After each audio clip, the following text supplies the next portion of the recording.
لله الحمد لله رب العالمين حمدا يوافي نعمه ويكافي مزيده اللهم صل وسلم على رسولك سيدنا محمد وعلى آل سيدنا ومولانا محمد وصل اللهم ثواب قراءتنا بركة دعائنا بعد القبول منا إلى حضرة النبي المصطفى محمد صلى الله عليه وسلم اللهم آته الوسيلة والفضيلة والدرجة العالية وابعثه مقاما محمودا الذي وعدته ورزقنا في الدنيا زيارته مرارا وفي الآخرة شفاعته وأوردنا حوله المورود واسقنا بكأسه وانفعنا بمحبته واحشرنا غدا تحت ظل لوائه ولا تحرمنا رؤيته يا رب العالمين اللهم وإلى حضرة أرواح آبائه وإخوانه من الأنبياء والمرسلين وآله وأصحابه البدريين واللحديين وسائر الصحابة والتابعين وتابع التابعين لهم بإحسان إلى يوم الدين وسائر جميع الأولياء والعلماء والشهداء والزهاد والصديقين والصالحين من مشارق الأرض إلى مغاربها صغيرا وكبيرا ذكرا وأنثى كلهم وأساتذتنا الكرام ومشايخنا العظام والمصنفين الصالحين والأئمة المجتهدين والرجال الغيب المتصرفين في هذه النوبة وملائكتك الكرام أجمعين وأهل طاعتك كلهم من الإنس والجان رضوان الله تعالى عنهم اللهم زد لهم شرفا على شرفهم وفضلا على فضلهم وكرامة تليق بعظيم شأنهم اللهم أمدنا بمددهم واحمنا بحمايتهم واحشرنا غدا في زمرتهم يا رب العالمين اللهم وإلى حضرة أرواح آبائنا وأمهاتنا وأجدادنا وجداتنا وسائر أقاربنا وأصهارنا وجميع المؤمنين والمؤمنات الأحياء منهم والأموات خاصة إلى حضرة من ماتوا منا ومن دفنوا حول هذا المسجد يا رب العالمين اللهم اغفر لنا واغفر لهم اللهم اجمع بيننا وبينهم في دار الأمان مع الذين أنعمت عليهم من النبيين والصديقين والشهداء والصالحين وحسن أولئك رفيقا اللهم اجعل جمعنا هذا جمعا مرحوما وتفرقنا من بعده تفرقا معصوما ولا تجعل فينا ولا منا ولا معنا شقيا ولا مطرودا ولا محروما ربنا ارحم آباءنا وأمهاتنا كما ربونا صغارا توفنا وأهلنا مسلمين والحقنا وإياهم بالصالحين ربنا تقبل منا إنك أنت السميع العليم وتب علينا إنك أنت التواب الرحيم واغفر لنا يا غافر المذنبين آمين برحمتك يا أرحم الراحمين وصلى الله تعالى وسلم على خير خلقه سيدنا محمد وآله وصحبه أجمعين سبحان ربك رب العزة عما يصفون وسلام على المرسلين والحمد لله رب العالمين.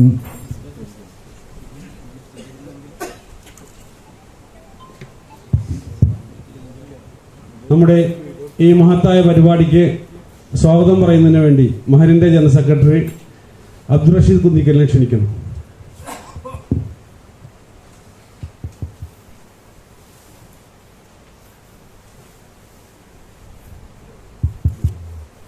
അസ്സലാമു അലൈക്കും വറഹ്മത്തുള്ളാഹി വബറകാതുഹു. അൽഹംദുലില്ലാഹി റബ്ബിൽ ആലമീൻ വസ്സലാത്തു വസ്സലാമു അലാ അഷ്റഫിൽ മുർസലീൻ വഅലാ ആലിഹി വസഹ്ബിഹി അജ്മഈൻ. അമ്മാ ബഅദ്. ആദരണീയനും ബഹുമാനീയനുമായ ഈ യോഗത്തിൻ്റെ അധ്യക്ഷൻ തൈക്കാട് മഹൽ കമ്മിറ്റിയുടെ പ്രസിഡന്റ് റാഫി സാഹിബ് അവരുടെ, ഈ മഹത്തായ യോഗത്തിൻ്റെ ഉദ്ഘാടന കർമ്മം നിർവഹിക്കുന്ന ഇവിടെ പ്രാർത്ഥന കൊണ്ട് ധന്യമാക്കിയ പ്രിയങ്കരനായ നമ്മുടെ മഹൽ ഖത്തീബ് ഉസ്താദ് അബ്ദുൽ ഖാദർ ദാരിമി അവരുടെ,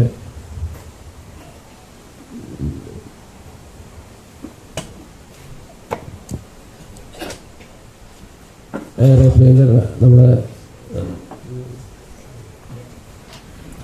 ഇവിടെ പ്രഭാഷണം നിർവഹിക്കുന്നതിന് വേണ്ടി എത്തിച്ചേർന്നിട്ടുള്ള കേരളത്തിൽ അറിയപ്പെടുന്ന പ്രഭാഷകൻ ഡോക്ടർ സാലി ഫൈസി കൊളപ്പൂർ ഉസ്താദ് അവരുടെ, മഹൽ കമ്മിറ്റി ട്രഷറർ നൗഷാദ് തുടങ്ങി യു കമ്മിറ്റിയുടെ പ്രസിഡന്റ് മുഹമ്മദ് ഉമർ സാഹിബ് ഉൾപ്പെടെ ഉള്ള സഹപ്രവർത്തകരെ, തൈക്കാട് മഹൽ കമ്മിറ്റിയുടെ നേതൃത്വത്തിൽ മഹല്ല് ശാക്തീകരണം എന്ന ഒരു പരിപാടിയാണ് ഇന്നിവിടെ സംഘടിപ്പിക്കപ്പെട്ടിട്ടുള്ളത്. നമ്മുടെ മഹല്ലിനെ സംബന്ധിച്ചിടത്തോളം 100 വയസ്സ് പിന്നിട്ട ഒരു മഹല്ലാണ് നമ്മുടെ മഹല്ല്. ഈ സന്ദർഭത്തിൽ ഈ മഹല്ലിന് വേണ്ടി അക്ഷീണം പ്രവർത്തിച്ച ഒരുപാട് ആളുകൾ, അവരൊന്നും തന്നെ ഇന്ന് നമ്മോടൊപ്പമില്ല. അവരെല്ലാവരും ഈ ഖബർസ്ഥാനിൽ അന്ത്യവിശ്രമം കൊള്ളുകയാണ്. അല്ലാഹു സുബ്ഹാനഹു വ തആല അവരുടെ ഖബറുകളെല്ലാം സ്വർഗ്ഗപ്പൂന്തോപ്പാക്കി കൊടുക്കുമാറാകട്ടെ എന്ന സന്ദർഭത്തിൽ ദുആ ചെയ്യുകയാണ്. ഓരോ 2 വർഷം കൂടുമ്പോഴും മഹല്ല് ഭരണഘടന പ്രകാരം പുതിയ കമ്മിറ്റികൾ നിലവിൽ വരികയുള്ളൂ. അതിൻ്റെ ഭാഗമായിക്കൊണ്ടാണ് കഴിഞ്ഞ മാസം തൈക്കാട് മഹല്ലിലെ പുതിയ കമ്മിറ്റി രൂപം കൊടുക്കുകയുണ്ടായി. ഈ മഹല്ലിനെ സംബന്ധിച്ചിടത്തോളം പറഞ്ഞാൽ ഭൂമിശാസ്ത്രപരമായി വളരെയധികം വിശാലമായി കിടക്കുന്ന ഒരു മഹല്ലാണ് തൈക്കാട് മഹൽ. 4 ബ്ലോക്കുകളായി തിരിച്ചുകൊണ്ടാണ് ഈ മഹല്ലിൻ്റെ ഭരണം നടന്നുകൊണ്ടിരിക്കുന്നത്. 4 ബ്ലോക്ക് കമ്മിറ്റികൾ, അവരുടെ കീഴിൽ 4 മദ്രസകൾ, അതുകൂടാതെ ജുമാ നിർവഹിക്കുന്ന 2 പള്ളികളുണ്ട്. ഈ പള്ളിയടക്കം 3 പള്ളി, ബംസ്കാര പള്ളികളൊക്കെ കൂടി ഉൾക്കൊള്ളുന്ന വിശാലമായ ഒരു മഹല്ലാണ് നമ്മുടെ മഹല്ല്. അതുകൊണ്ട് തന്നെ 4 മദ്രസ കമ്മിറ്റികൾ, മഹല്ല് കമ്മിറ്റി, പോഷകഘടകങ്ങളായ കൾച്ചറൽ കമ്മിറ്റി, യുഐ കമ്മിറ്റി തുടങ്ങി ഒട്ടേറെ പോഷകഘടകങ്ങളുള്ള ഒരു ഭരണഘടനാ വ്യവസ്ഥയാണ് ഈ മഹല്ലിനെ സംബന്ധിച്ചിടത്തോളം നടന്നുകൊണ്ടിരിക്കുന്നത്.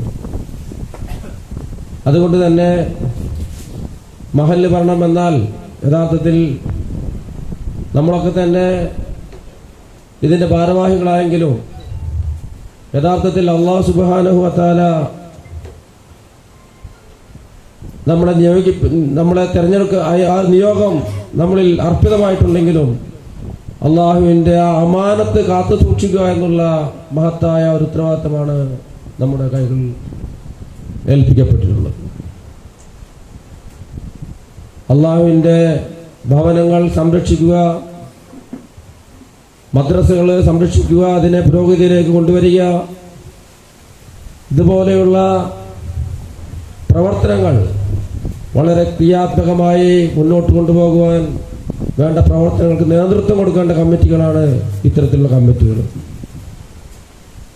അതുകൊണ്ട് തന്നെയാണ് കാലാനുസൃതമായി കൊണ്ടുള്ള മാറ്റങ്ങൾ വരുത്തിക്കൊണ്ട് നമ്മളുടെ അടിയുറച്ച ആദർശത്തിലും ആശയത്തിലും ഉറച്ചു നിന്നുകൊണ്ട് കാലോചിതമായ മാറ്റങ്ങൾ വരുത്തി വിദ്യാഭ്യാസ സമ്പ്രദായവും അതുപോലെ തന്നെ മഹല്ല് ഭരണവും ഒക്കെ തന്നെ പുരോഗതിയിലേക്ക് കൊണ്ടുപോകുവാനുള്ള പദ്ധതികൾ ആവിഷ്കരിക്കുന്നതിന് വേണ്ടിയും അതിനെക്കുറിച്ച് ചർച്ച ചെയ്യുന്നതിന് വേണ്ടിയാണ് ഇന്നത്തെ ഈ മഹത്തായ ഈ പരിപാടി ഇവിടെ സംഘടിപ്പിച്ചിട്ടുള്ളത്. ഒട്ടേറെ പരിപാടികൾ നമുക്ക് ചെയ്തു തീർക്കേണ്ടതുണ്ട്. ഒരു മഹല്ലിനെ സംബന്ധിച്ചിടത്തോളം ഒട്ടേറെ ഉത്തരവാദിത്തങ്ങളുണ്ട്. ഞാനിവിടെ ഓരോന്നും എടുത്തു പറയേണ്ടതില്ല. വിവിധ മേഖലകളിൽ, വിദ്യാഭ്യാസ മേഖലകളിലായാലും ശരി, സാമ്പത്തിക മേഖലകളിൽ, അങ്ങനെ ഓരോരോ മേഖലകളിലും വ്യത്യസ്തങ്ങളായിരിക്കുന്ന പ്രവർത്തനങ്ങൾ നടത്തിക്കൊണ്ട് മഹല്ലിലെ പാവപ്പെട്ട ജനങ്ങളെ സഹായിക്കുന്നതിന് വേണ്ടിയുള്ള, അതല്ലെങ്കിൽ വിദ്യാഭ്യാസപരമായി മുന്നേറ്റം നടത്തുന്നതിന് വേണ്ടി പാവപ്പെട്ട വിദ്യാർത്ഥികളെ കണ്ടെത്തി അവരെ മുന്നോട്ട് നയിക്കുന്നതിന് വേണ്ടിയുള്ള അങ്ങനെ ഒട്ടേറെ പ്രവർത്തനങ്ങൾ നമുക്ക് നടത്തേണ്ടതുണ്ട്. അതിൻ്റെ ഒരു ബോധവൽക്കരണമാണ് നാം ഇന്നിവിടെ നടത്തപ്പെടുന്നത്. അതൊക്കെ തന്നെ ഇതിൻ്റെ പ്രവർത്തനങ്ങൾ എന്ന് പറഞ്ഞാൽ തെക്കുവയിലൂതിക്കൊണ്ടുള്ള പ്രവർത്തനങ്ങളാണ് ഇതിലൊക്കെ പ്രധാനമുള്ളത്. ഇതിലൊക്കെ തെക്കുവയാണ്, ആത്മാർത്ഥതയാണ് നാം ഇതിലൊക്കെ നമ്മുടെ ഉള്ളിൽ ഉൾക്കൊള്ളേണ്ടത്. നമ്മുടെ ഹൃദയത്തിൽ തെക്കുവ നാം ഉൾക്കൊള്ളേണ്ടതുണ്ട്. അങ്ങനെ ഈ ദീനിയായ പ്രവർത്തനങ്ങൾ നടത്തുമ്പോഴാണ് നമുക്ക് നമ്മുടെ മഹല്ലിനും പുരോഗതിയിലേക്കും അതുപോലെ തന്നെ ആത്മീയമായ ഒരു ചൈതന്യത്തിലേക്കും എത്തിക്കുവാൻ നമുക്ക് സാധിക്കുക. അതിനു വേണ്ടിയുള്ള ഒരു പ്രധാനപ്പെട്ട ക്ലാസ്സാണ് ഇന്നിവിടെ നടക്കുന്നത്. അതിൽ പങ്കെടുത്ത ഈ സമയത്ത് ഈ 2 മണി സമയത്തും ഇതിലേക്ക് ഇത്രയും ആളുകളൊക്കെ തന്നെ എത്തിച്ചേർന്നു എന്ന് പറയുന്നതിൽ വളരെയധികം സന്തോഷമുണ്ട്. നാം ക്ഷണിച്ചിട്ടുള്ളത് ഇതിൻ്റെ പ്രധാനപ്പെട്ട ഭാരവാഹികളെയും ഉത്തരവാദിത്തപ്പെട്ട ആളുകളെയും ഒക്കെയാണ് ഇതിലേക്ക് പ്രധാനമായും നാം ക്ഷണിച്ചിട്ടുള്ളത്. അവരെല്ലാവരും തന്നെ എത്തിച്ചേർന്നു എന്നുള്ളതിൽ വളരെയധികം സന്തോഷമുണ്ട്. അല്ലാഹു സുബ്ഹാനഹു വ തആല നമ്മുടെ പ്രവർത്തനം ഒരു സ്വാലിഹായ അമലായി സ്വീകരിക്കുമാറാകട്ടെ എന്ന് മാത്രം ദുആ ചെയ്തുകൊണ്ട് ഞാൻ എൻ്റെ കർത്തവ്യത്തിലേക്ക് കടക്കുകയാണ്. ഈ യോഗത്തിൻ്റെ ഉദ്ഘാടനം നിർവഹിക്കുന്നത് ബഹുമാനപ്പെട്ട നമ്മുടെ മഹല്ല് ഖത്തീബ് ഉസ്താദ് അബ്ദുൽ ഖാദർ ദാരിമി അവர்களാണ്. അദ്ദേഹത്തെ ഞാൻ ഈ വേദിയിലേക്ക് സ്വാഗതം ആശംസിക്കുന്നു. അതോടൊപ്പം തന്നെ യോഗത്തിൽ അധ്യക്ഷത വഹിക്കുന്ന നമ്മുടെ മഹല്ലിൻ്റെ കരുത്തനായ പ്രസിഡന്റ് റാഫി സാഹിബ് അവர்களെയും ഈ യോഗത്തിലേക്ക് സ്വാഗതം ആശംസിക്കുന്നതോടൊപ്പം തന്നെ വളരെ നേരത്തെ തന്നെ നമ്മുടെ ഉസ്താദ് ഇവിടെ എത്തിച്ചേർന്നിട്ടുണ്ട്. വളരെ തിരക്കിട്ട പരിപാടികളാണ് അദ്ദേഹത്തിനുള്ളത്. നമ്മൾ അന്വേഷിച്ചപ്പോൾ ഇന്ന് ഈ സമയത്താണ്, ഇന്ന് രാവിലെയും വൈകിട്ടും ഒക്കെ പരിപാടികളാണ്. അതുകൊണ്ട് നമുക്ക് ഈ 2 മണി സമയത്താണ് അദ്ദേഹത്തിൻ്റെ സമയം നമുക്ക് ലഭിച്ചത്. അദ്ദേഹത്തിൻ്റെ ക്ലാസ് തന്നെ വേണം എന്നൊരു നിർബന്ധം നമുക്കുണ്ടായിരുന്നു. അൽഹംദുലില്ലാഹ് അദ്ദേഹം ഇന്ന് വളരെ നേരത്തെ തന്നെ ഇവിടെ എത്തിച്ചേർന്നിട്ടുണ്ട്. കേരളത്തിലെ അറിയപ്പെടുന്ന പ്രഭാഷകനായിരിക്കുന്ന ഡോക്ടർ സാലിഹ് ഫൈസി കൊളത്തൂർ അവരുടെ തൈക്കാട് മഹല്ല് കമ്മിറ്റിക്ക് വേണ്ടി ആദരവോടെ സ്വാഗതം ആശംസിക്കുക. അതോടൊപ്പം തന്നെ ഇവിടെ എത്തിച്ചേർന്നിട്ടുള്ള വിവിധ മഹല്ല് കമ്മിറ്റിയുടെ ചോലൂർ മഹല്ല് കമ്മിറ്റി പ്രസിഡന്റ് ആർ മുഹമ്മദ് കുട്ടി സാഹിബുണ്ട്, ബ്രഹ്മക്കുളം മഹല്ല് സെക്രട്ടറി റസാഖ് സാഹിബ് ഉൾപ്പെടെയുള്ള മഹല്ല് കമ്മിറ്റിയുടെയും ബ്ലോക്ക് കമ്മിറ്റിയുടെയും പ്രതിനിധികളെ പ്രത്യേകം ഈ വേദിയിലേക്ക് സ്വാഗതം ആശംസിച്ചുകൊണ്ട് തന്നെ മഹല്ല് കമ്മിറ്റി ട്രഷറർ നൌഷാദിൻ്റെ, അതുപോലെ തന്നെ ഈ പരിപാടി നമ്മുടെ എംപവർമെൻറ്റ് കമ്മിറ്റി എന്നൊരു കമ്മിറ്റിയിൽ നമ്മൾ രൂപം കൊടുത്തിട്ടുണ്ട്. ആ കമ്മിറ്റിയാണ് ഇതിൻ്റെ കാര്യങ്ങളൊക്കെ തന്നെ കൂടുതലും അറേഞ്ച് ചെയ്തിട്ടുള്ളത്. ബഹുമാനപ്പെട്ട ഷാഫിർ അലിയും ആരിഷ് കൺവീനർ ഷാഫി ചെയർമാനുള്ള കമ്മിറ്റി നമ്മൾ രൂപം കൊടുത്തിട്ടുണ്ട്. അവർക്കെല്ലാവർക്കും ഇതിനുവേണ്ടി പ്രവർത്തിച്ച എല്ലാവർക്കും പ്രത്യേകം സ്വാഗതം ആശംസിച്ചുകൊണ്ട് നിർത്തുന്നു. അൽഹംദുലില്ലാഹി റബ്ബിൽ ആലമീൻ. അസ്സലാമു അലൈക്കും വറഹ്മത്തുള്ളാഹി വബറകാതുഹു.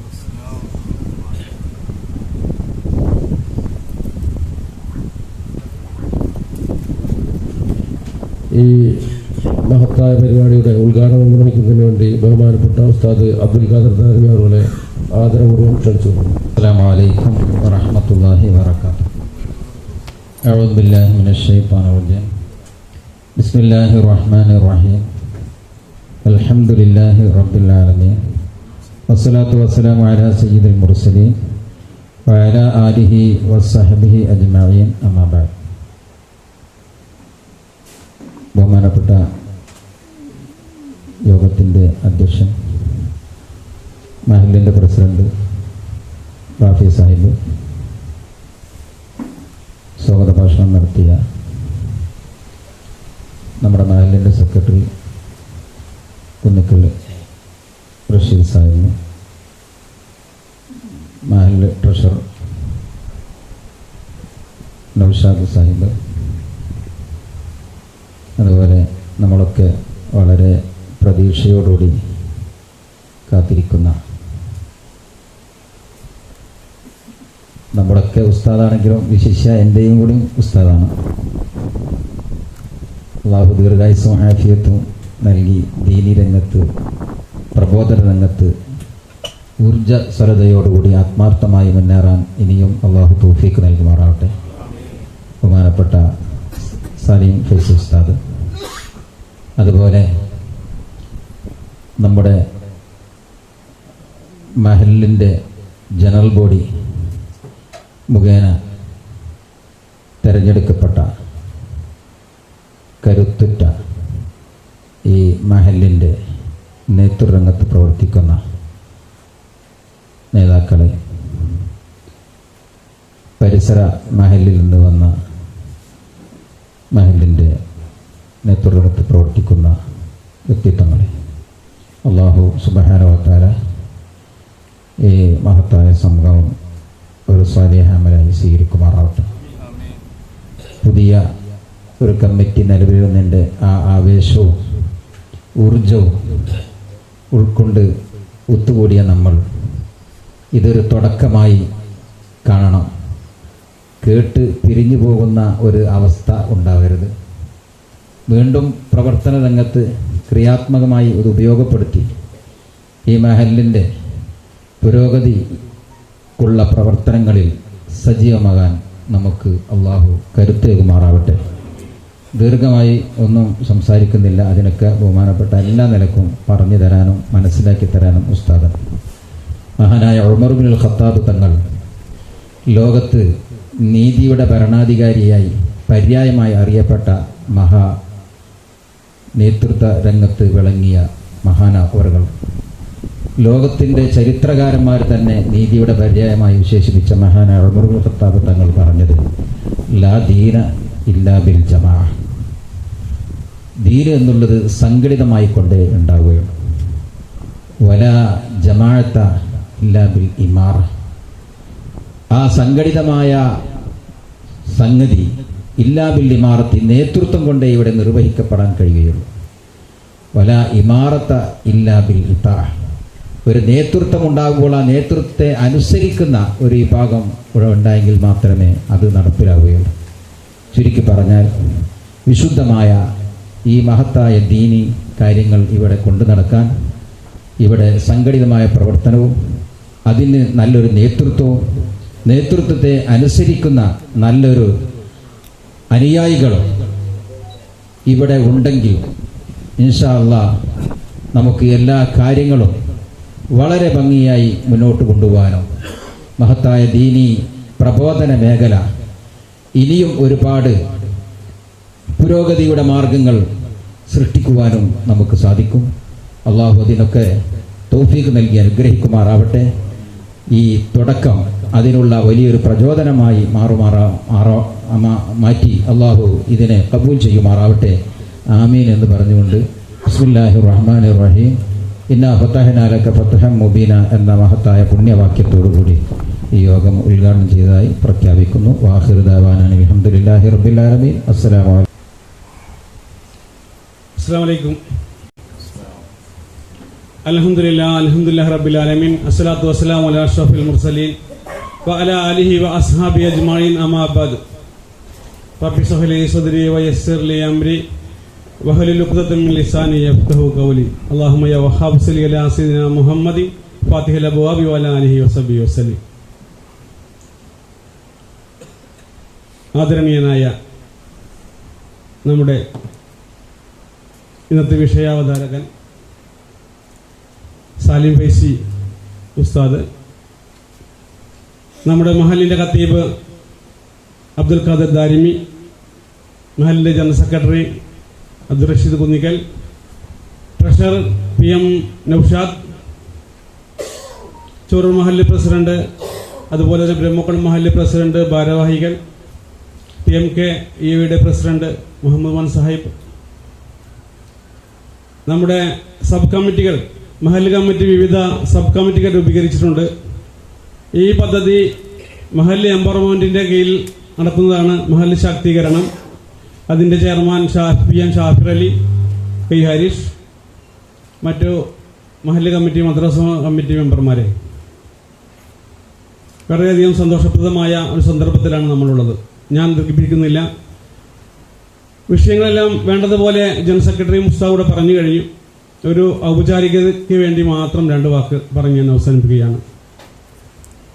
അല്ലാഹു ആയിരക്കണക്കിന് വരുന്ന നമ്മുടെ മഹല്ല് മെമ്പർമാരിൽ നിന്നും അള്ളാഹുവിൻ്റെ പള്ളി പരിപാലിക്കുന്നതിനും അതുപോലെ തന്നെ മദ്രസകൾ പരിപാലിക്കുന്നതിനും തിരഞ്ഞെടുക്കപ്പെട്ട ആളുകളാണ് നമ്മൾ. അതുകൊണ്ട് തന്നെ നമ്മുടെയൊക്കെ ആഹിറം രക്ഷപ്പെടണമെന്ന് അള്ളാഹു തആല തീരുമാനിച്ചിട്ടുണ്ട്. അങ്ങനെ അത് നടപ്പിലാവണമെങ്കിൽ നാം ഏറ്റെടുത്ത ഉത്തരവാദിത്തം അതറിഞ്ഞുകൊണ്ട് അത് ആത്മാർത്ഥതയോടെ അതുപോലെ തന്നെ അതിൻ്റെ ഗൗരവം ഉൾക്കൊണ്ടുകൊണ്ടും പ്രവർത്തിച്ചാൽ തീർച്ചയായും അള്ളാഹുവിൻ്റെ അർശന ലഭിക്കുന്ന ഒരു വിഭാഗത്തിൽ നാം ഉൾപ്പെടുമെന്നുള്ള കാര്യത്തിലൊട്ടും സംശയമില്ല.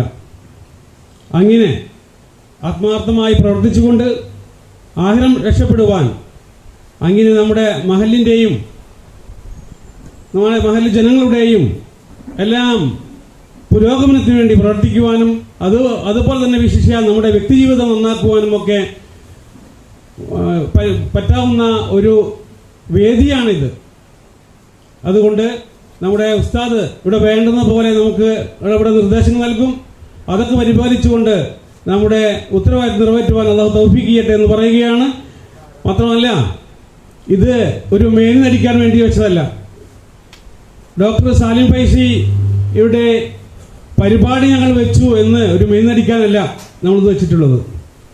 ഈ പ്രഭാഷണം കൊണ്ട്, ഈ ക്ലാസ് കൊണ്ട് നമ്മുടെ മഹല്ലിന്, ഇവിടെ വന്നുള്ള ആളുകളുടെ എല്ലാം മഹല്ലിന് വേണ്ടുന്ന പ്രയോജനങ്ങൾ ഉണ്ടാവണമെന്ന് ഞങ്ങൾ ആഗ്രഹിക്കുന്നുണ്ട്.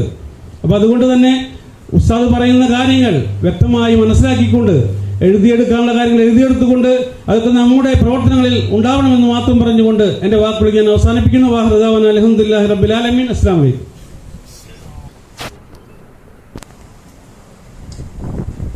أعوذ بالله من الشيطان الرجيم. لقد جاءكم رسول من أنفسكم عزيز عليه ما عنتم حريص عليكم بالمؤمنين رؤوف رحيم. فإن تولوا فقل حسبي الله لا إله إلا هو عليه توكلت وهو رب العرش العظيم. إن الله وملائكته يصلون على النبي يا أيها الذين آمنوا صلوا عليه وسلموا تسليما. اللهم صل وسلم وبارك على حبيبك سيدنا محمد وآله وصحبه أجمعين والحمد لله رب العالمين. بسم الله الرحمن الرحيم. മുഅ്മിനീങ്ങളെ, മുഹമ്മദ് നബി സല്ലല്ലാഹു അലൈഹി വസല്ലം പ്രബോധനം ചെയ്ത പരിശുദ്ധമായ ഇസ്ലാം ദീനിനെ ആളുകളിലേക്ക് എത്തിക്കാൻ വേണ്ടി നിയോഗിതരായ ആളുകളാണ് നമ്മൾ. ഒരു മഹല്ലിൻ്റെ പുരോഗതിക്ക് വേണ്ടി പ്രവർത്തിക്കുക എന്ന് പറഞ്ഞാൽ 5 പുരോഗതികളാണ് ഏറ്റവും പ്രധാനപ്പെട്ടത്. ഒന്നാം, നാട്ടിലെ ആളുകൾക്ക് ഈമാനികമായ പുരോഗതി ഉണ്ടാവണം. രണ്ടാമത്, നാട്ടിലുള്ള ആളുകൾക്ക് വിദ്യാഭ്യാസപരമായ പുരോഗതി ഉണ്ടാവണം. മൂന്നാമത്തേത്, അവരുടെ സമ്പത്തിന് പുരോഗതി ഉണ്ടായിരിക്കണം. നാലാമത്തേത്, അവരുടെ സ്വഭാവം പുരോഗതി ഉണ്ടായിരിക്കണം. അഞ്ചാമത്തേത്, അവരുടെ ശരീരത്തിനും അവരുടെ ബുദ്ധിക്കും പുരോഗതി ഉണ്ടായിരിക്കണം. ഇങ്ങനെ 5 പ്രധാനപ്പെട്ട പുരോഗതികളാണ്. അത് ഞാൻ ഈ പറഞ്ഞ ക്രമത്തിൽ തന്നെയാണ്. ഏറ്റവും പുരോഗതി ഉണ്ടാകേണ്ടത് ഈമാനിനാണ്. അത് കഴിച്ചിട്ടാണ് രണ്ടാമത്തതാണ് ഇൽമിൻ്റെ പുരോഗതി, മൂന്നാമത്തതാണ് സ്വഭാവത്തിൻ്റെ പുരോഗതി, നാലാമത്തേത് സമ്പത്തിൻ്റെ പുരോഗതി, അഞ്ചാമത്തേത് ശരീരത്തിൻ്റെയും ബുദ്ധിയുടെയും പുരോഗതി. ഇങ്ങനെ 5 പുരോഗതികളാണ്. നമ്മളെല്ലാവരും രക്ഷിതാക്കളാണെന്ന് വിചാരിക്കുക. എങ്കിൽ മക്കളിൽ 5 കാര്യത്തിലാണ് നമ്മൾ രക്ഷ കൊടുക്കേണ്ടത്. ഒന്ന്, പോലെ ഈമാൻ രക്ഷിക്കണം. 2, അവരുടെ ഇൽമിനെ രക്ഷിക്കണം. 3, അവരുടെ സ്വഭാവത്തെ രക്ഷിക്കണം. 4, ശരീരത്തെയും ബുദ്ധിയെയും രക്ഷിക്കണം. പിന്നെ അവരുടെ മുതലിനെ സംരക്ഷിക്കണം. ഇങ്ങനെ 5 കാര്യങ്ങളാണ്. മഹലിലാണെങ്കിലും അങ്ങനെ തന്നെയാണ്, പഞ്ചായത്തിലാണെങ്കിലും അങ്ങനെ തന്നെയാണ്, അടുത്ത മഹലിലാണെങ്കിലും അങ്ങനെ തന്നെയാണ്, മദ്രസയിലാണെങ്കിലും അങ്ങനെ തന്നെയാണ്. എവിടെയാണെങ്കിലും ഈ 5 കാര്യങ്ങളിൽ പുരോഗതിക്ക് വേണ്ടിയാണ് പ്രവർത്തിക്കേണ്ടത്.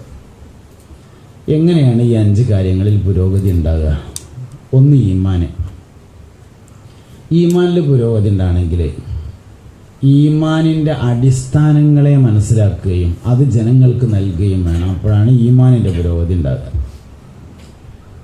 ഈമാൻ്റെ അടിസ്ഥാനം എന്ന് പറഞ്ഞാൽ ഏറ്റവും പ്രധാനപ്പെട്ട അടിസ്ഥാനം മുഹമ്മദ് നബിയോടുള്ള താല്പര്യമാണ് സല്ലല്ലാഹു അലൈഹി വസല്ലം. ഈ ഉമ്മത്തിലെ ഏറ്റവും ഈമാനുള്ള മനുഷ്യൻ അബൂബക്കർ സിദ്ദീഖാണ് റളിയല്ലാഹു അൻഹു. സിദ്ദീഖുൽ അക്ബറിനേക്കാൾ ഉംറക്കോയ ആൾക്കാർ ചിലപ്പോൾ ഇരിക്കണേലുണ്ടാവും. ജിദ്ദയിലാണ് ജോലി. വ്യാഴാഴ്ച ഡ്യൂട്ടി കഴിഞ്ഞാൽ ഇറാൻ ഡ്രസ്സ് എടുത്തുകൊണ്ട് നേരാണ് മക്കത്തേക്ക് കയറുക. ഉംറയൊക്കെ കഴിഞ്ഞ് വെള്ളിയാഴ്ച ജുമാക്കും കൂടിങ്ങാണ്ട് മടങ്ങിപ്പോരുക. സിദ്ദീഖ് റളിയല്ലാഹു അൻഹു അങ്ങനെ എല്ലാ വ്യാഴാഴ്ച ഉംറക്കൊന്നും പോയിട്ടുണ്ടാവില്ല. പക്ഷെ ഈമാൻ തൂക്കിയാലും മൂപ്പരത് തൂങ്ങുള്ളൂ, നമ്മൾ തൂങ്ങില്ല. സിദ്ദീഖുൽ അക്ബർ റളിയല്ലാഹു അൻഹുവിനേക്കാൾ ഖത്തം തീർത്ത ആൾക്കാരുണ്ടാവും ഇവിടെ ആണെങ്കിൽ. സിദ്ദീഖുൽ അക്ബർ റളിയല്ലാഹു അൻഹുവിനേക്കാൾ സ്വതക്ക കൊടുത്ത ആൾക്കാർ അന്ന് തന്നെ ഉണ്ടായിട്ടുണ്ട്. ഉദാഹരണമാണ് സയ്യിദുനാ ഉസ്മാൻ ഇബ്നു അഫ്ഫാൻ റളിയല്ലാഹു അൻഹു. പക്ഷെ ഈമാൻ തൂക്കിയാൽ സിദ്ദീഖുൽ അക്ബറിൻ്റെ ഈമാനാ തൂങ്ങുക. എന്താണ് സിദ്ദീഖുൽ അക്ബർ റളിയല്ലാഹു അൻഹുവിൻ്റെ പ്രത്യേകത? മുഹമ്മദ് നബി സല്ലല്ലാഹു അലൈഹി വസല്ലമയുടെ പ്രത്യേകതയെ മനസ്സിലാക്കി എന്നതാണ് സിദ്ദീഖ് റളിയല്ലാഹു അൻഹുവിൻ്റെ പ്രത്യേകത. ഇതാണ് ഈമാൻ എന്ന സാധനം. ഇത് റജബ് മാസമാണ്. നബി സല്ലല്ലാഹു അലൈഹി വസല്ലമ തങ്ങളുടെ മിഅ്റാജ് ഉണ്ടായി. മിഅ്റാജിൻ്റെ മാസമാണ് റജബ്. ഒരു ദിവസം രാത്രി 7 ആകാശങ്ങൾ സന്ദർശിച്ച് മുസ്തഫായ നബി സല്ലല്ലാഹു അലൈഹി വസല്ലമ മടങ്ങി വന്ന് രാവിലെ കഅബമക്ക് തല ഇങ്ങനെ വെച്ചിട്ട് ഇങ്ങനെ ഇരിക്കുകയാണ്. ലഅനത്തുല്ലാഹി അലൈഹി ആയ അബൂജാഹിൽ വന്നു. അബൂജാഹിൽ വന്നിട്ട് ചോദിച്ചു, എന്താ മുഹമ്മദേ, ഇന്ന് പുതിയ വല്ല വർത്താനം ഉണ്ടോ? എൻ്റെ ഇരുത്തം കണ്ട എന്താ പരയിരിക്കും പോലെ തോന്നുന്നുണ്ടല്ലോ. നബി സല്ലല്ലാഹു അലൈഹി വസല്ലം തങ്ങൾ പറഞ്ഞു, ഉണ്ട് പറഞ്ഞു, പുതിയ വിവരമുണ്ട്. എന്താന്ന് ചോദിച്ചു. ഇന്നലെ രാത്രി ഞാൻ ഉറങ്ങുന്ന സ്ഥലത്ത് നിന്ന് എഴുന്നേറ്റ് ബൈത്തുൽ മുഖദ്ദസിൽ പോയി. ആദ്യം വീട്ടിൽ നിന്ന് മസ്ജിദുൽ ഹറാമിൽ വന്നു. മസ്ജിദുൽ ഹറാമിൽ നിന്ന് ബൈത്തുൽ മുഖദ്ദസിൽ പോയി. ബൈത്തുൽ മുഖദ്ദസിൽ നിന്ന് 7 ആകാശങ്ങൾ സഞ്ചരിച്ചു. അർശും കുർസുമെല്ലാം കണ്ട് സിദ്റത്തുൽ മുൻതഹ എന്ന അതിർത്തിയിലെ ഇലന്തമരം കടന്ന് അള്ളാഹുവിനെ നേരിൽ കണ്ട് അഭിമുഖ സംഭാഷണം നടത്തി. പോയ വഴിയിലൂടെ മടങ്ങി വരുമ്പോൾ വഴിയിൽ വെച്ച് മൂസ നബി അലൈഹിസ്സലാമിനെ കണ്ടു. മൂസ നബി അലൈഹിസ്സലാം നിസ്കാരം ചുരുക്കി വാങ്ങാൻ ആവശ്യപ്പെട്ട് ഞാൻ അങ്ങോട്ടന്നെ പോയി, ഇങ്ങോട്ടന്നെ വന്നു, പിന്നെയും പോയി 9 തവണ. എല്ലാം കഴിഞ്ഞ് പോയ വഴിയിലൂടെ മടങ്ങി നേരം പുലർന്നപ്പോഴേക്ക് ഞാൻ മസ്ജിദുൽ ഹറാമിൽ മടങ്ങിയെത്തി എന്ന് പറഞ്ഞപ്പോൾ അബൂജാഹില് ലഅനത്തുല്ലാഹി അലൈഹി, വരിടാ, വരി, എല്ലാവരും വരി, പുതിയ വഴിയുണ്ട്, പുതിയ വിവരമുണ്ട്, വിടൽസ് പുതിയത് ഇറങ്ങിയിട്ടുണ്ട്, വരികയായിരുന്നു. എല്ലാവരും വിളിച്ചു. എല്ലാവരും വിളിച്ചെഴുതിയിട്ട് പറഞ്ഞു, ഇന്നലെ രാത്രി ഉറങ്ങണോടത്തുനിന്നാണ് നീച്ചിട്ട് ബൈത്തുൽ മുഖദ്ദസിലാണ് പോയി തരപ്പം. എന്നിട്ട് അവിടെ ചെന്നാൾ നിൽക്കുകയാണെങ്കിൽ കുഴപ്പമുണ്ടായിരുന്നില്ല. അവിടുന്ന് 7 ആകാശം കയറി റബ്ബിനെ കണ്ട് നേരിട്ട് സംഭാഷണം നടത്തി. പോയ വഴിയിലൂടെ മടങ്ങി നേരം പുലർന്നപ്പോഴേക്ക് കിടക്കപ്പായിൽ വന്ന് കിടന്നു എന്നാണ് അന്ന് രാവിലെ പറഞ്ഞത് എന്ന് പറഞ്ഞപ്പോൾ സിദ്ദീഖുൽ അക്ബർ റളിയല്ലാഹു അൻഹു ലേശം ദൂരം ഇങ്ങനെ നീന്നു. മൂപ്പര് വന്നിട്ട് ചോദിച്ചു, എന്തേ ചോദിച്ചു. കേട്ടില്ലേ ചോദിച്ചു. ഇല്ല, കേട്ടിട്ടില്ല പറഞ്ഞു. അതിൽ സംഭവം പറഞ്ഞു, ഇങ്ങനെയൊക്കെ ഉണ്ടായി പറഞ്ഞപ്പോൾ ഒരു ചോദ്യം ചോദിച്ചു, ഇതിൻ്റെ നബി പറഞ്ഞതാണോ എന്ന് ചോദിച്ചു. സല്ലല്ലാഹു അലൈഹി വസല്ലം. അതെ, പറഞ്ഞതാണ് എന്നവ പറഞ്ഞു. എന്നാൽ അബൂബക്കർ അത് വിശ്വസിച്ചിരിക്കുന്നു എന്ന് പറഞ്ഞതിൻ്റെ പേരാണ് ഈമാൻ. മുഹമ്മദ് നബി സല്ലല്ലാഹു അലൈഹി വസല്ലമയോടുള്ള താല്പര്യത്തിൻ്റെ പേരാണ് ഈമാൻ എന്ന് പറഞ്ഞത്. പ്രബുദ്ധരായ സദസ്സ് കമ്മിറ്റിക്കാരായതുകൊണ്ട് ഞാൻ വളരെ ആഴത്തിലുള്ള ചില കാര്യങ്ങൾ പറയാം. ഇത് ഇതേമാതിരി ചിലപ്പം പുറത്തു പോയിട്ട് പ്രസംഗിക്കാൻ പറ്റൂല. നമ്മളോട് ഒരാൾ ചോദിക്കുകയാണ്, സിറാത്ത് പാലം എന്ന് പറഞ്ഞാൽ നിങ്ങൾക്ക് മനസ്സിലായോ എന്ന് ചോദിച്ചപ്പോൾ എന്താ നമ്മൾ പറയാം? മനസ്സിലായി. എന്താ സിറാത്ത് പാലം? വാളിനേക്കാൾ മൂർച്ചയുള്ളതും മുടിയേക്കാൾ നേർമയായതും 7 കയറ്റങ്ങളുള്ളതും 7 അറക്കങ്ങളുള്ളതും നരകത്തിൻ്റെ മുകളിലൂടെ ഇട്ടിട്ടുള്ളതും കോടാനക്കോടി മനുഷ്യന്മാർക്ക് നടക്കാനുള്ളതുമാണ് സിറാത്ത് പാലം. മനസ്സിലായില്ലേ? മനസ്സിലായി എന്നാണ് നമ്മളെല്ലാവരും പറയാം. സത്യത്തിന് മനസ്സിലായിട്ടുണ്ടോ? മനസ്സിലാവില്ല. അതിന് കുറേ കാരണങ്ങളുണ്ട്. മുടിയേക്കാൾ നേർമയായതും വാളിനേക്കാൾ മൂർച്ചുള്ളതും. ഇതെങ്ങനെ മനസ്സിലാക്കുക? മുടിയേക്കാൾ നേർമയായതിന് വാളിനേക്കാൾ മൂർച്ച ഉണ്ടാവില്ലല്ലോ. മുടിക്കന്നെ ഉണ്ടാവില്ല, പിന്നെ അതിനേക്കാൾ നേർമയായതിന് എങ്ങനെ ഉണ്ടാവുക? സത്യത്തിൽ അത് നമുക്ക് മനസ്സിലായിട്ടില്ല. പിന്നെ നമ്മൾ മനസ്സിലായി എന്ന് പറയും. എന്തുകൊണ്ടെന്നറിയോ? മുഹമ്മദ് നബി അള്ളാഹുവിൻ്റെ റസൂലാണെന്ന് വിശ്വാസമുള്ളതിനാൽ സിറാത്ത് പാലം മനസ്സിലായിട്ടുണ്ട്. ആ വിശ്വാസാണ്ട് പോയാൽ അതിൻ്റെ ഒപ്പം സിറാത്ത് പാലാണ്ട് പോകും. പിന്നെ എന്ത് കട്ടിട്ടും കാര്യമില്ല. ബർസഖിയായ ജീവിതത്തിലെ ഒരു മനുഷ്യൻ്റെ ആദ്യത്തെ അനുഭവം എന്ന് പറയുന്നത് മരണത്തിൻ്റെ വേദനയാണ്. ഇന്നലിൽ മൗത്തിലെ സക്കറാത്ത്. തീർച്ചയായും മരണത്തിന് ശക്തമായ വേദന ഉണ്ട് എന്ന് നമ്മളെല്ലാവരും വിശ്വസിക്കുന്നുണ്ട്. സത്യത്തിൽ മരിക്കുന്നതിന് മുമ്പ് മനുഷ്യൻ്റെ ബോധം നഷ്ടപ്പെടും. ഒരു മനുഷ്യൻ്റെ ശരീരത്തിൽ നിന്ന് കണ്ണ് ആദ്യമായി യാത്ര പറയും. കണ്ണ് യാത്ര പറഞ്ഞതോടുകൂടെ തന്നെ പകുതി ബോധം പോകും. ഇപ്പോൾ കുറച്ച് ആൾക്കാർ ഇങ്ങനെ ഉറങ്ങാൻ വേണ്ടി ഇങ്ങനെ ശ്രമിക്കുന്നുണ്ടല്ലോ, പകുതി ബോധം പോയിട്ടുണ്ടാവും. സംഗതി ഉച്ച നേരാന്ന് പറഞ്ഞിട്ട് കാര്യമില്ല. കണ്ണ് പോയാൽ പിന്നെ പകുതി ബോധം പോയി, ബാക്കി പകുതി ഉണ്ടാവുള്ളൂ. അങ്ങനെയാണ്. അപ്പോൾ ഒരു മനുഷ്യൻ മരണപ്പെടുന്നതിന് മുമ്പായിട്ട് കണ്ണ് ആദ്യം യാത്ര പറയും. പിന്നെ ഇങ്ങനെ ശരീരത്തിൻ്റെ ഓരോ ഭാഗങ്ങൾ ഇങ്ങനെ യാത്ര പറഞ്ഞതിനനുസരിച്ച് ബോധം നഷ്ടപ്പെടും മനുഷ്യന്. ആദ്യം ബോധമാണ് പോകുന്നത്. ഒരു സർജറി നടക്കുമ്പോൾ നമ്മൾ വേദന അറിയാതിരിക്കാൻ വേണ്ടി ബോധം കെടുത്തുകയാണ്. ബോധം കെട്ട മനുഷ്യന് പിന്നെ യഥാർത്ഥത്തിൽ വേദന ഉണ്ടാവില്ല. പക്ഷെ നമ്മൾ മരിക്കുമ്പോൾ വേദന ഉണ്ട് എന്ന് വിശ്വസിക്കുന്നുണ്ട്. എന്തുകൊണ്ട്? മുഹമ്മദ് നബി അള്ളാഹുവിൻ്റെ റസൂലായതുകൊണ്ട് സല്ലല്ലാഹു അലൈഹി വസല്ലം. ആ വിശ്വാസം പോയാൽ പിന്നെ മരണത്തിന് വേദന ഉണ്ട് എന്ന് വിശ്വസിക്കാൻ കഴിയില്ല.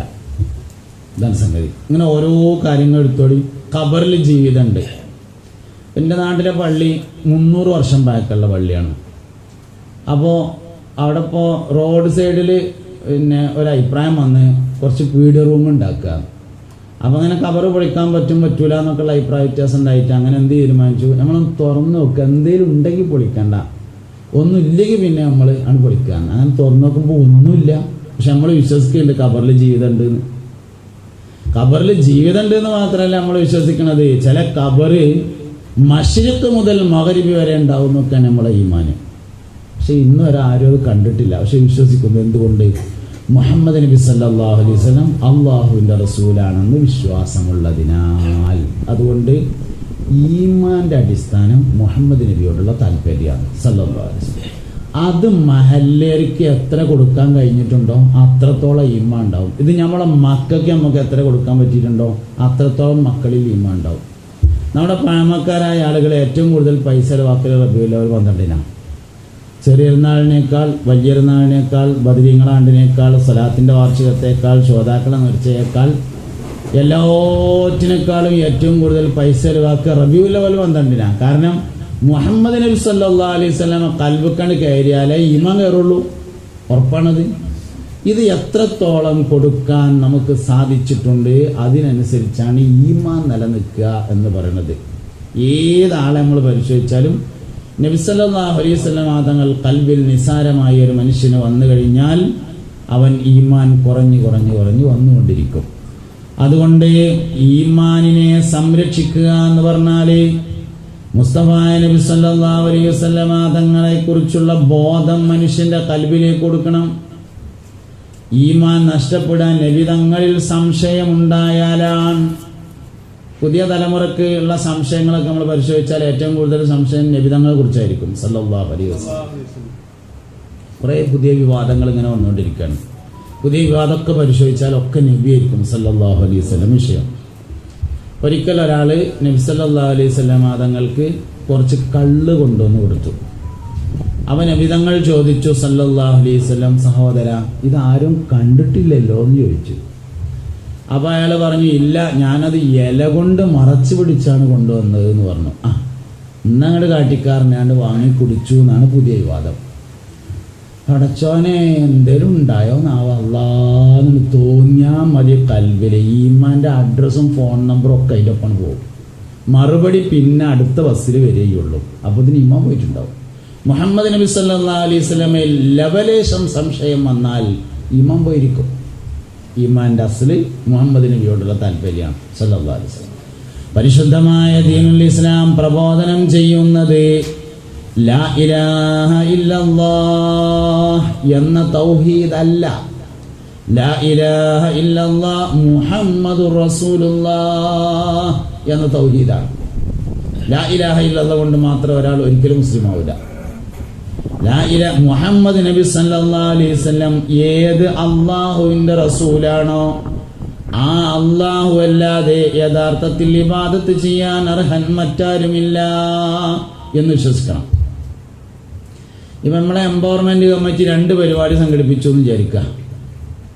ഒന്ന് മദ്രസ ഹാളിൽ ഒരു പരിപാടി, പിന്നൊന്ന് പള്ളിൻ്റെ മുറ്റത്ത് ഇതേമാതിരി ഒരു പരിപാടി. രണ്ടിലും വിഷയം അള്ളാഹിനെ പറ്റിയിട്ടാണ്. ഒന്നിൽ ഒരാൾ വയലറിയാണ് അള്ളാഹിനെ കുറിച്ച്, എന്ന സ്ഥലത്ത് അല്ലെങ്കിൽ മദ്രസ ഹാളിൽ വയലറിയാണ് ഒരു മൗലവി അള്ളാഹുവിനെ കുറിച്ച്. എങ്ങനെ പറയണത്?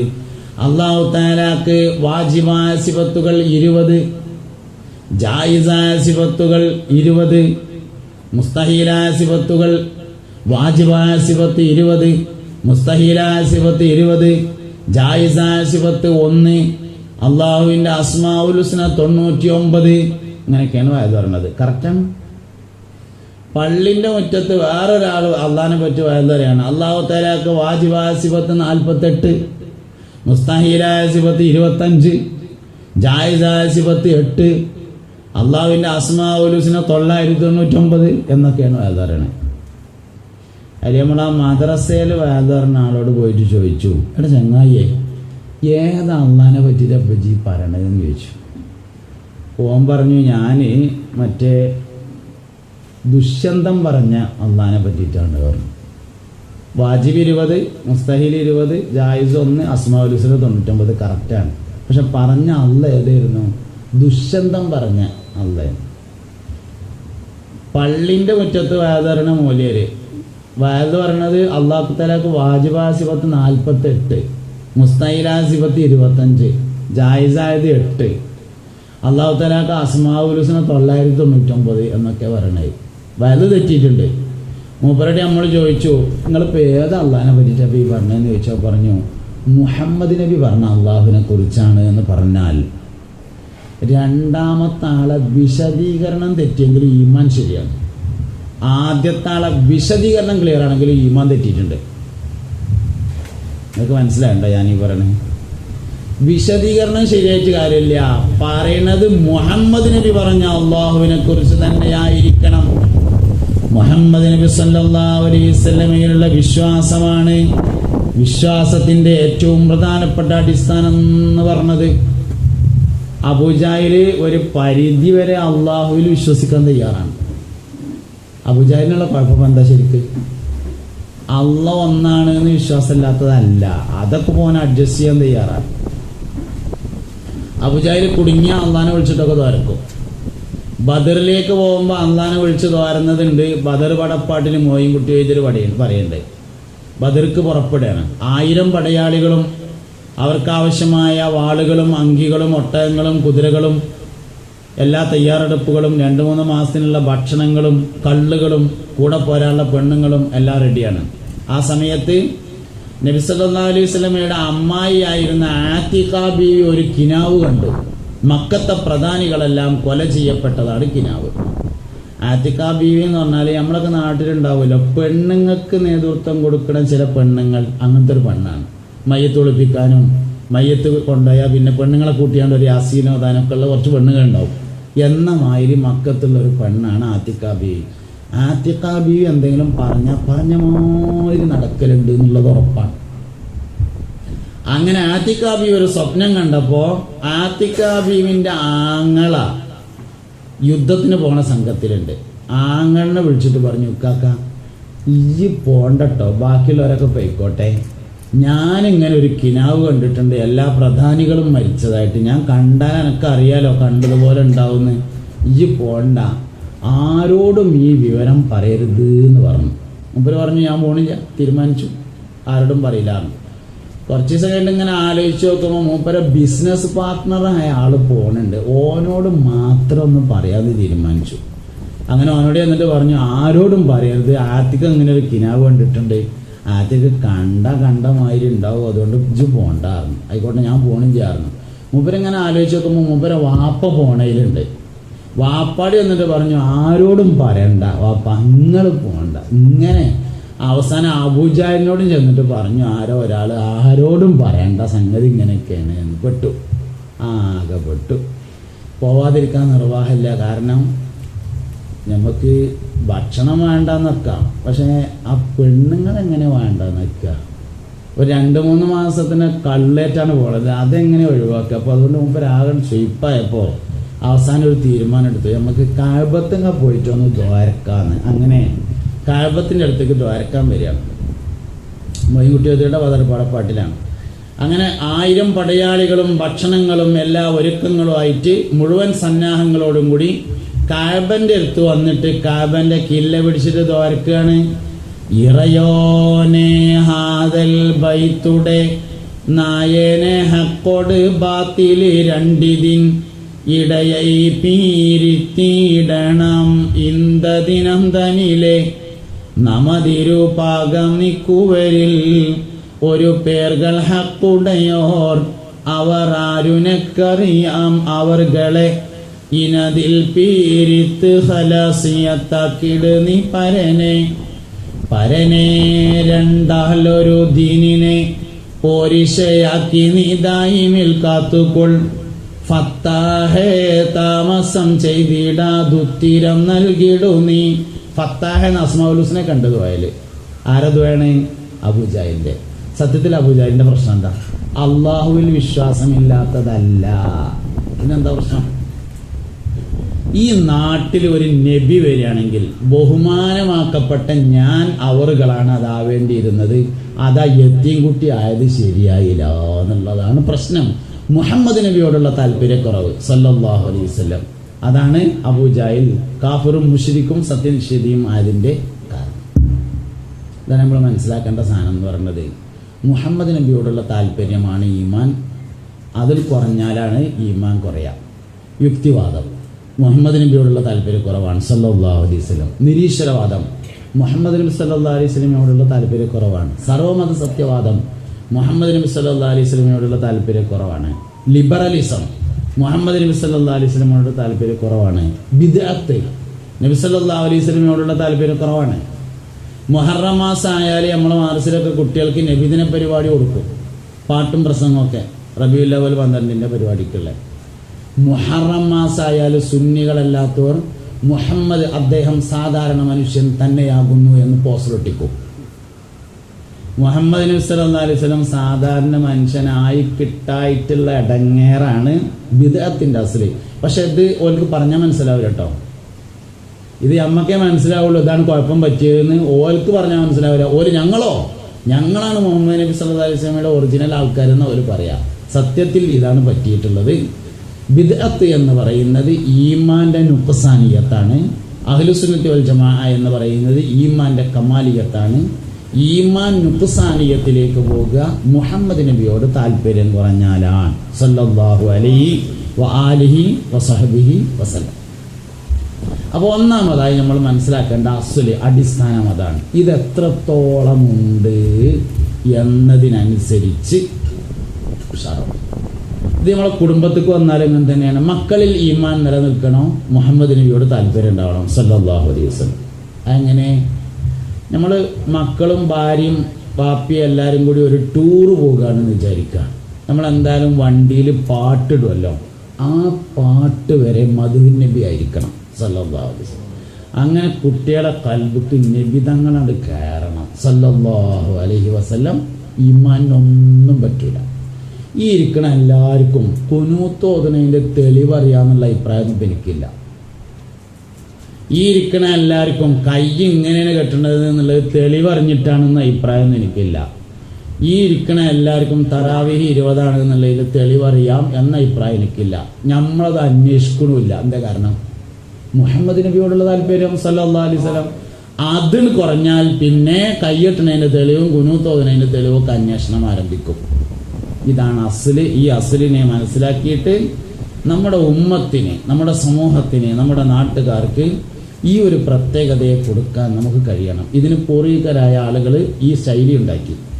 റബീഉൽ അവ്വൽ 12 കുട്ടികളെ നബിദിന പരിപാടി നടക്കുമ്പോൾ പൂർവ്വ വിദ്യാർത്ഥികൾ ചെന്നിട്ട് സദർ ഉസ്താദിനോട് ചോദിക്കും, പൂർവ്വ വിദ്യാർത്ഥികൾക്ക് പാടാൻ സമയം ഉണ്ടാവുമോ? അപ്പോൾ സദർ ഉസ്താദ് എന്ത് ചെയ്യും? കുട്ടികളെ പരിപാടിയൊക്കെ ഒന്ന് അഡ്ജസ്റ്റ് ചെയ്തിട്ട് ഒരു 1/2-3 മണിക്കൂർ ഒഴിവിട്ടിട്ട് ഇനി പൂർവ്വ വിദ്യാർത്ഥികളുടെ കലാപരിപാടികൾ ആരംഭിക്കുന്നതാണ് എന്ന് അനൗൺസ് ചെയ്യും. അതിൽ പൂർവ്വ വിദ്യാർത്ഥികൾ കാര്യമായിട്ട് ഹക്കാന കൊനമറൽ മക്കാബ് വിട്ട് നബി പക്കാ മദീന തണവായി ആരേത് വെച്ചിടുക ഈരാള മുത്ത് ഷഹർ ബാറാൽ പൊറുത്ത പിറകെ എന്ന് പാടുമ്പോൾ ഗൾഫിൽ നിന്ന് വന്ന ആൾക്കാരുണ്ടാവും. ലീവിന് വന്നവര് ഒരു കീശേക്കൊന്നും ഇങ്ങനെ നോക്കും, കായെടുത്തിട്ട് കവറിലിട്ട് കണ്ടാണ് കൊടുക്കും. ഇതൊക്കെയാണ് പഴയ കാലത്തെ ആളുകളുടെ രീതി. ഇതുകൊണ്ടാണ് പഴമക്കാർക്ക് ഈമാൻ നിലനിന്നത്. നല്ലോണം ആലോചിക്കട്ടെ. നമ്മളെ നാട്ടിലെ പള്ളിയിൽ നിസ്കരിക്കാൻ 40 ആള് തികയായിട്ട് മൊല്ലാക്ക പാടത്ത് പോയി കന്നൂട്ടണ ആളെ കൂട്ടിക്കൊടുന്ന് പള്ളിക്കുളത്തുങ്ങന്ന് കള്ളിത്തുണി കുത്തി തിരുമ്പിച്ചിട്ട് ഇടുപ്പിച്ചിട്ട് 40 തേച്ച് ജുമ നിസ്കരിച്ചിരുന്ന കാലം കഴിഞ്ഞു പോയിട്ടുണ്ട്. എന്നാൽ മരിക്കാൻ നേരത്തെ പാടത്തു നിന്ന് കയറി വന്നിട്ട് മറിയമോ കഞ്ഞിൻ്റെ വെള്ളം ചൂടുള്ളതുണ്ടോയെന്ന് ചോദിച്ചിട്ട് 2 കല്ല് ഉപ്പിട്ടുങ്ങാണ്ട് കഞ്ഞിവെള്ളം കുടിച്ചിട്ട് കട്ടിലുമ്മ നീണ്ടു നേർന്ന് കടന്നിട്ട് ലാ ഇലാഹ ഇല്ലല്ലാഹ് എന്ന് ഉറക്കെ ചൊല്ലിയിട്ടാണ് അവർ മൗത്തായിരുന്നത്. ഇന്ന് ഈ ഇരിക്കണ നമ്മൾ ഇത്തരം മനുഷ്യന്മാരും മരിക്കണ് കണ്ടു. ആരെ കെലിമല്ലിയത്? ആര് കെലിമല്ലണതാ നമ്മൾ കണ്ടിട്ടുള്ളത്? ഇതൊരു വിഷയമല്ലേ? നിങ്ങൾക്കൊരു വിഷയമായിട്ട് തോന്നിയിട്ടില്ലേ? ഈമാൻ നിലനിന്നിരുന്നത് അവർക്ക് മുഹമ്മദ് നബിയോട് അടങ്ങാത്ത താല്പര്യമാണ് എന്നതിനാലാണ്. ഇതിൻ്റെ അർത്ഥം നിസ്കരിച്ചണ്ടെന്നോ നോയമ്പ് എടുക്കണ്ടെന്നോ ഒന്നും അല്ല കേട്ടോ.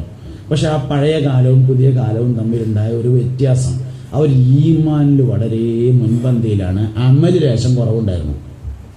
ഇന്ന് പുതിയ തലമുറ അമലിൽ ഒരു കുറവുമില്ല. റമദാൻ മാസം ഇതാ വരാൻ പോകുന്നു. റമദാൻ മാസം ആയാലും ദുഹ്ർക്ക് അങ്ങാടിയത്തെ പള്ളിയിൽ ഹൗദക്ക് വെള്ളം അടിച്ചാലും തികയില്ല. കരിയാണ് നിൽക്കിച്ചിട്ട്. പക്ഷെ കെലിമേലി മരിക്കണ ആൾക്കാർ എത്രണ്ണ? ഇതൊരു ചിന്താ വിഷയമല്ലേ? ആണ്. എന്തുകൊണ്ട്? അമലുസ്സാലിഹാത്ത് എന്ന് പറയുന്ന ഫുറൂഇയാത്തില്ലാത്തതുകൊണ്ടല്ല. അസ്ല് എന്നത് ഈമാനാണ്. അതില്ലാത്തതാണ് പ്രശ്നം. ഈമാൻ എന്ന അസ്ൽ ഉണ്ടാവണമെങ്കിൽ മുഹമ്മദ് നബി സല്ലല്ലാഹു അലൈഹി വസല്ലമയോട് താല്പര്യം ഉണ്ടായിരിക്കണം. അതിനാവശ്യമായ കാര്യങ്ങൾ ചെയ്യണം.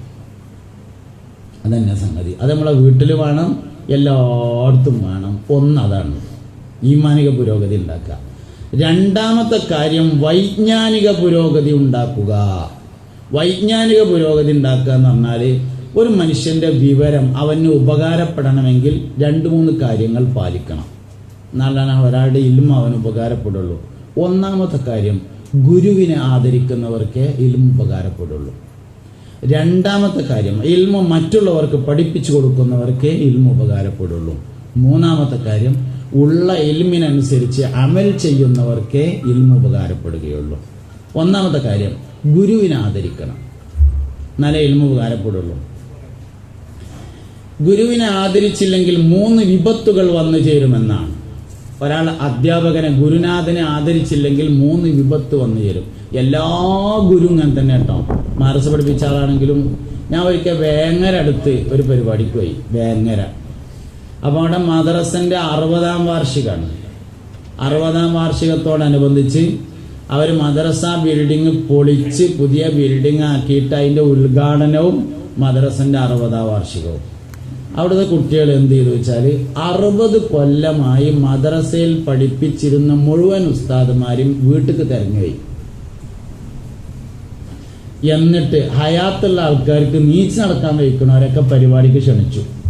നീച്ച് നടക്കാൻ വയ്യാത്തവർക്കൊക്കെ ഓരോ ഹദിയ കൊടുത്തുങ്ങാണ്ട് ദ്വാരപ്പിച്ചുകൊണ്ട് പോന്നു. മരിച്ച ആളുകളുടെ ഖബർ അന്വേഷിച്ച് കണ്ടുപിടിച്ചിട്ട് സിയാറത്ത് ചെയ്തു പോന്നു. ഒരു മനുഷ്യന്റെ ഏറ്റവും വലിയൊരു പ്രത്യേകത ഓൻ്റെ ഉസ്താദുമാരെ ഓർമ്മ ഉണ്ടാകുക എന്നുള്ളതാണ്. പുതിയ തലമുറയ്ക്ക് ഇൻ്റെ ഉസ്താദ് ഉണ്ടാവില്ല, പഴയ ആൾക്കാർക്ക് ഉണ്ടാവും. പഴയ ആൾക്കാരോട് ഇപ്പോൾ ഒരു 60 70 വയസ്സായവരോട് എൻ്റെ ഉസ്താദ് ആരാന്ന് ചോദിച്ചാൽ അത് കുന്നത്തല്ലേ മഹമ്മൂലാരാണ് എൻ്റെ ഉസ്താദ് എന്ന് പറയും. ആ പറഞ്ഞോട് തന്നെ ഉണ്ട് ഒരു അഭിമാനം. പുതിയ തലമുറയോട് എൻ്റെ ഉസ്താദ് ആരാന്ന് ചോദിച്ചാൽ അങ്ങനെ ഒരാളില്ല. ചോദിച്ചു നോക്കി നിങ്ങൾ, ഞാൻ ചോദിച്ചിട്ടാണ് ഈ പറഞ്ഞത്. എൻ്റെ ഉസ്താദ് എന്നിട്ട് ആളുണ്ടാവില്ല. അത് വലിയ വിഷയമല്ലേ? ഒരു മനുഷ്യനാണ്ട് ഗുരുവിനെ മറന്ന ഇതെന്തിനൊറ്റ ഗുരുവിനെ മറക്കുക എന്നുള്ളത് ഒരു മനുഷ്യൻ ചെയ്യുന്ന ഏറ്റവും വലിയൊരു അക്രമമാണ്. ഗുരുനാഥനെ മറന്നു പോവുക. വല്ലാതെ നിർബന്ധിച്ച് ചോദിച്ചപ്പോൾ നാളെ 8ാം ക്ലാസ് പഠിക്കുന്ന കുട്ടികൾ പറഞ്ഞു അത് ഒരു കണ്ണടച്ചാളായിരുന്നു പറഞ്ഞു. വേറെ കുട്ടിയോട് എന്നാലും നിങ്ങൾ പറയാറിഞ്ഞപ്പോൾ ഒരു പറഞ്ഞു ആ പാലത്തിന്റെ അപ്പുറത്ത് വന്നിരുന്ന ഒരാളായിരുന്നു പറഞ്ഞാൽ ഞാൻ ഒരു തവള എന്തേലേക്കാരെന്ന് തന്നെ. അല്ല എന്താ പറയാലോട്? ഗുരുനാഥനെ മറക്കാന്ന്. അധ്യാപകനെ മറന്നാൽ, ഗുരുവിനെ മറന്നാൽ പിന്നെ അവനിൽ നിന്ന് പഠിച്ചതിന്റെ ഉപകാരം നഷ്ടപ്പെടും. അപ്പോൾ പിന്നെ ഇൽമിന്റെ ഉപകാരം നഷ്ടപ്പെടും മനുഷ്യന്മാർക്ക്. അപ്പോൾ ഗുരുവിനെ എപ്പോഴും ആദരിക്കണം, അല്ലെങ്കിൽ ഈ പറഞ്ഞ സംഗതി ഉണ്ടാവും. അപ്പോൾ ഒന്ന് ഗുരുനാഥനെ ആദരിക്കുക എന്നുള്ളതാണ്. ഗുരുനാഥനെ അനാദരിച്ചാൽ ഒന്ന് നിസ്യാൻ വന്നു ചേരുമെന്നാണ്. നിസ്യാൻ എന്ന് പറഞ്ഞാൽ മറവി എന്നാണ് വാക്കിനർത്ഥം. പക്ഷെ ഇൽമിന്റെ മറവി എന്ന് പറഞ്ഞാൽ ഇൽമ മറക്കുക എന്നല്ല. ഇൽമിന്റെ മറവി എന്ന് പറഞ്ഞാൽ ഉപകാരം നഷ്ടപ്പെടുക എന്നാണ് ഇൽമിന്റെ മറവി. പരീക്ഷക്കൊക്കെ എഴുതാൻ കിട്ടും, ഫസ്റ്റ് ക്ലാസ് ഒക്കെ ഉണ്ടാവും, ചിലപ്പോൾ സമ്മാനമൊക്കെ കിട്ടും. ആവശ്യ നേരത്തെ ആ സംഗതി ജീവിതത്തിൽ ഉണ്ടാവില്ല. ഗുരുവിനെ അനാദരിച്ചാൽ ഉണ്ടാവുന്ന സംഗതിയാണത്. രണ്ടാമത്തേത്, ഗുരുവിനെ അനാദരിക്കുന്നവർക്ക് റിസ്ക് തടയപ്പെടും എന്നാണ്. ഉജീനം, ഭക്ഷണം തടയപ്പെടും. റിസ്ക് എന്ന് പറഞ്ഞാൽ ശരിക്കും ഭക്ഷണം മാത്രമല്ല, ഭക്ഷണത്തിലേക്ക് വഴിവെക്കുന്ന എല്ലാ കാര്യങ്ങളും റിസ്ക്കാണ്. വിസ റിസ്ക്കാണ്, പാസ്പോർട്ട് റിസ്ക്കാണ്, കച്ചവടം റിസ്ക്കാണ്. അങ്ങനെ നമ്മൾ ഭക്ഷണത്തിലേക്ക് വഴിവെക്കുന്ന എല്ലാ കാര്യങ്ങളും റിസ്ക്കാണ്. ഏതെങ്കിലും ഒരു മനുഷ്യന് കഴിക്കുന്ന ഭക്ഷണവും കുടിക്കുന്ന മരുന്നും കടമായി കൂടി വരുന്നുവെങ്കിൽ, കടം മനുഷ്യനുണ്ടാവും, പെരേറ്റിയ കട ഉണ്ടാവും, മക്കളെ കെട്ടിച്ച കട ഉണ്ടാവും. കഴിക്കുന്ന ഭക്ഷണവും കുടിക്കുന്ന മരുന്നും ഒരാൾക്ക് കടമായി വരുന്നുവെങ്കിൽ ഏത് ടീച്ചറെയാണ് മഷി കുടഞ്ഞിട്ടുള്ളത് എന്നത് പരിശോധിക്കണം. റിസ്ക് തടയപ്പെടുക ഗുരുവിനെ നിസ്സാരമാക്കിയവർക്ക് മാത്രമാണ്. അല്ലാത്തവർക്ക് റിസ്ക് ഒരിക്കലും തടയപ്പെടില്ല, ബാക്കിയുള്ളതൊക്കെ തടഞ്ഞാലും. റിസ്ക് എന്ന് പറയുന്നത് ഗുരുവിനെ ആദരിച്ചവർക്കുള്ളതാണ്. 4ാം ക്ലാസ് പഠിക്കണ കുട്ടി സ്കൂള് വിട്ടിട്ട് പെരേക്ക് വന്നിട്ട് വാപ്പാട് പറയാണ്, വാപ്പ ഞങ്ങളെ 7 മാസം എല്ലാവരും ചേനത്തലേന്നാണ് വിളിക്കലെന്ന്. അപ്പോൾ വാപ്പ പറയാണ് അയാൾക്ക് പറ്റിയ പേരാണത് എന്ന് പറഞ്ഞാൽ ആ കുട്ടിയുടെ ഒജീനം തടയപ്പെടും. കാരണം വാപ്പ പഠിപ്പിക്കേണ്ട വിവരം അതല്ല. ശരിക്ക് മോനെ പറഞ്ഞത് പറഞ്ഞു, വാപ്പാന്റെ കുട്ടി ഇനി മേലാൽ പറയരുത്. ഗുരുവിനെ ഇൻസൾട്ട് ചെയ്തവന് റിസ്ക് തടയപ്പെടും. ഞാൻ പറഞ്ഞതല്ല, മുഹമ്മദ് നബി പറഞ്ഞതാണ് സല്ലല്ലാഹു അലൈഹി വസല്ലം. 3ാമത്തേത്, ഗുരുവിനെ ഇൻസൾട്ട് ചെയ്യുന്ന ആളുകൾ അന്ത്യം ചീത്തയായി മരിക്കും. എന്താ ഈ അന്ത്യം നന്നാവുക, അന്ത്യം ചീത്തയാകുക എന്ന് പറഞ്ഞാൽ? അന്ത്യം നന്നാവുക എന്ന് പറഞ്ഞാൽ അയാൾ എങ്ങനെയാണ് മരിച്ചത് എന്ന് പറയാൻ പറ്റുന്ന അവസ്ഥയിലാകുന്നതിനെയാണ് അന്ത്യം നന്നാവുക എന്ന് പറഞ്ഞത്. വാപ്പ മരിച്ചിട്ട് ചെന്നപ്പോൾ മോനോട് ചോദിച്ചു, മോനെ എന്തിരുന്നുള്ള വാപ്പാക്ക് ദണ്ണം എന്ന് ചോദിച്ചു. അതിൽ പറഞ്ഞു കാര്യമായിട്ടൊന്നും ഉണ്ടായിട്ടില്ല. വെള്ളിയാഴ്ച രാവിലെ മരിച്ചവർക്കൊരു യാസീനൊക്കെ ഓതി, മങ്കൂസ് മൗലിദ് രേശം ഓതി, ദോരന്ന് കുറച്ച് ഖുർആനൊക്കെ ഓതി, ഹദ്ദാദൊക്കെ ചൊല്ലി, ഇശ വാങ്കൊടുത്തേക്കിന് നിസ്കരിച്ചിങ്ങാണ്ട് ചോറും തിന്നുകാണ്ട് വാപ്പ കിടക്കാൻ പോയതാണ്. ഒരു ഒതൊക്കെ ഉണ്ടാക്കിയിട്ട് കിടക്കാൻ പോയതിൻ്റെ ശേഷം കുട്ടികളെ എനിക്ക് നെഞ്ഞത്ത് കൂടി ഒരു വേദന എന്ന് പറഞ്ഞു.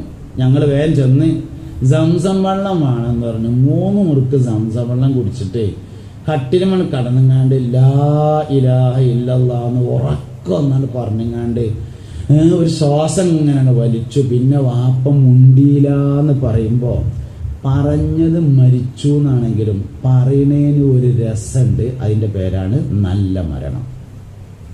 ചീത്ത മരണം എന്ന് പറഞ്ഞാൽ അതിന് നേരെ ഓപ്പോസിറ്റാ. എന്തായിരുന്നു മൂപ്പർക്ക് ദണ്ണം എന്ന് ചോദിച്ചു.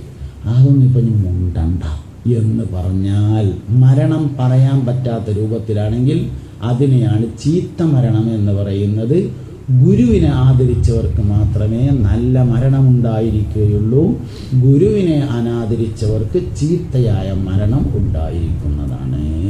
അതുകൊണ്ട് ഇൽമ് ഉപകാരപ്പെടണമെങ്കിൽ 3 നിയമങ്ങൾ പാലിക്കണം. 1, ഗുരുവിനെ ആദരിക്കണം.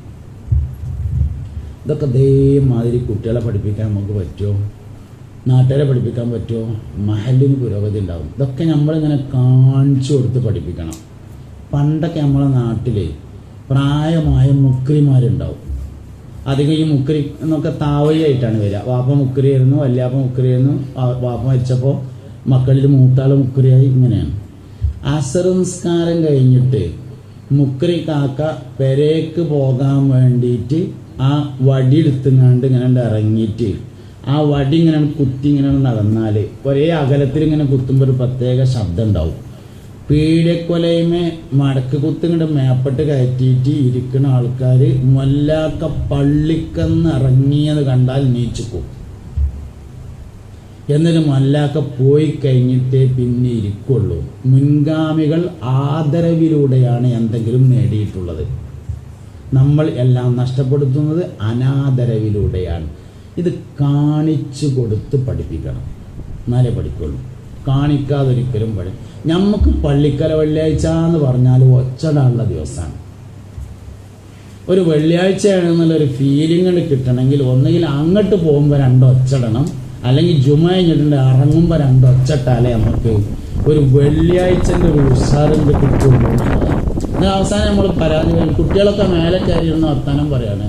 തട്ടുണ്ട് നമ്മളെ പള്ളിക്ക് ഇതാണ്ട് കുട്ടികളൊക്കെ മേലെ കയറുന്ന. എൻ്റെ കുട്ടികൾ വർത്താനം പറയാൻ എളുപ്പമുണ്ട്. കുട്ടികളൊക്കെ കേടുന്നു എന്ന് പറയാൻ. ഇവിടെ കുട്ടികൾ അധികം ഇല്ലാത്തതുകൊണ്ട് നമുക്ക് എന്തായാലും പറയില്ല. കുട്ടികളല്ലേ കേടാൻ നിൽക്കുന്നത്, വലിയവരാണ്. എന്താ വിഷയം എന്ന് അറിയാം? നിങ്ങൾ ഇമാമ് റൂമിൽ നിന്ന് ഇറങ്ങുമ്പോൾ അസ്സലാമു അലൈക്കും എന്ന് പറയല്ലോ. ആരോടാണ് പറയണത്? അവിടെ ഉള്ള ആൾക്കാരോടൊക്കെ.